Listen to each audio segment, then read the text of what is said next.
Real Madrid play-off saralashida Benfica'ni xotirjam tarzda mag'lubiyatga uchratdi va play-offga yo'l oldi. Endi barchada savol tug'ilmoqda. Xo'sh, navbatdagi bosqichda Real kim bilan o'ynaydi? Hozir men sizlarga bu haqida batafsil ma'lumot beraman. Undan oldin kanalimga obuna bo'ling. Bu futbolga oid eng yaxshi sahifa. Unda boshladik.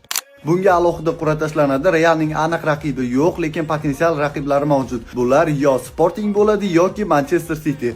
Pep Guardiolaning Manchester City yana Real bilan o'ynashi mumkin. Bu bir necha yillardan beri sodir bo'lib kelayotgan voqelik. Xuddiki ichki chempionatda o'ynayotgandek har yili deyarli o'ynab kelmoqda va bu mavsum ham bu voqelikka guvoh bo'lishimiz mumkin. Yoki bo'lmasa Real yana bir Portugal klubi Sportingga qarshi duch kelishi mumkin. Eslatib o'taman, qur'a tashlash marosimi 27-fevral, ya'ni juma kuni bo'lib o'tadi va ushbu marosimni film biosida joylashgan Telegram kanalida jonli efirda o'zbekcha sharhda va yuqori sifatda tomosha qilishingiz mumkin. Aytgancha, agar siz Real Madrid muxlisi bo'lsangiz, Madrid Gvardiyasi kanaliga obuna bo'ling. Bu Real Madrid muxlislari uchun ochilgan sahifa.